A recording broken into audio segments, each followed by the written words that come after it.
détenteur des droits de diffusion des compétitions de la Confédération africaine de football, CAF, jusqu'à décembre 2025, le groupe togolais New World TV, qui ne parvient pas à s'acquitter de ses paiements, fait l'objet de pression de la part de l'instance africaine de football. Regardez du football en direct en ligne. Fatoumata Diallo, alors qu'elle revendique un chiffre d'affaires de 52,5 milliards de FCFA, environ 80 millions d'euros, pour 2023, la chaîne togolaise New World TV, NWT, traverse des difficultés financières depuis qu'elle a conclu un accord avec la Confédération africaine de football, CAF, pour la diffusion en clair et à péage, des compétitions et événements de l'instance africaine, en anglais et en langue locale dans 46 pays d'Afrique subsaharienne.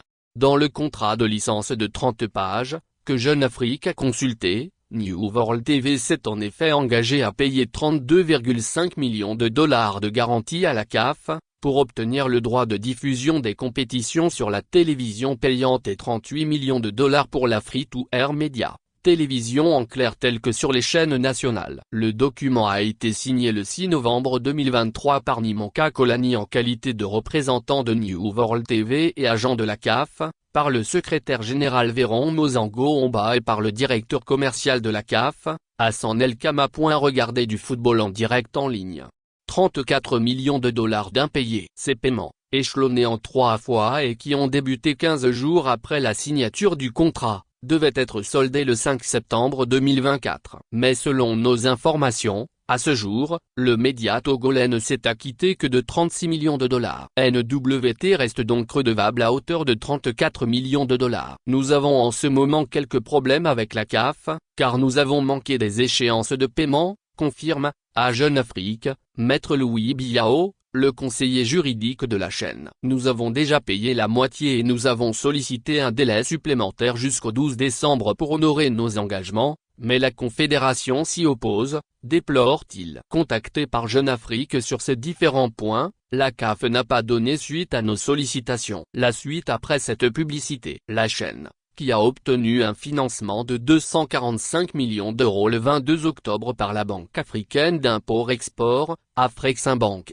a demandé l'appui de Jean-Christophe Petit, directeur des droits médias et des services de contenu à la FIFA, pour ouvrir une médiation avec l'instance dirigeante de la CAF. Le secrétaire général de la CAF, le Suisse-Congolais Véron Mozango Omba, s'est cependant opposé à la demande du média Patrice Motsepe en campagne. Face à cette situation, la CAF a décidé de sévir en multipliant les pressions sur NWT. Selon Louis Biao, c'est ainsi qu'elle a refusé de fournir à NWT le faisceau hertzien pour que la rencontre qui opposait le Cameroun et la Namibie, le 13 novembre dernier, soit retransmise sur la télévision nationale camerounaise, CRTV. Les accords de diffusion représentent environ 70% des revenus de la CAF sur 2 ans. Les retards de paiement entraînent un véritable problème de trésorerie qui affecte les projets de développement de la Confédération, justifie un ancien cadre.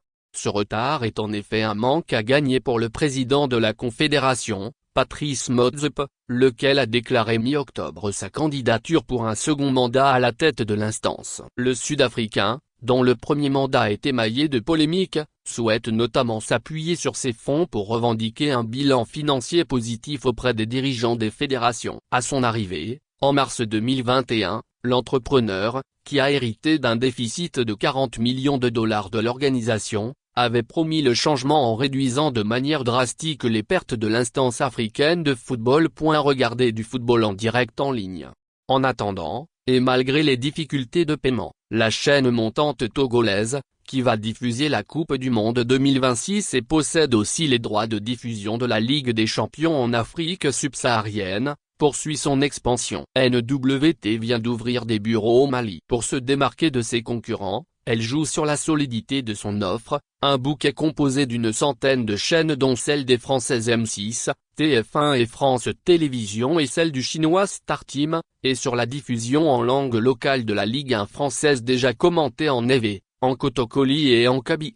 Le média mise aussi sur le prix de ses abonnements, de 3,000 à 7,000 FCFA, plus bas que ceux de ses concurrents. Revendiquant un parc de 300 000 abonnés au Togo, NWT vise dans les 3 prochaines années 7 à 10 millions d'abonnés en Afrique subsaharienne.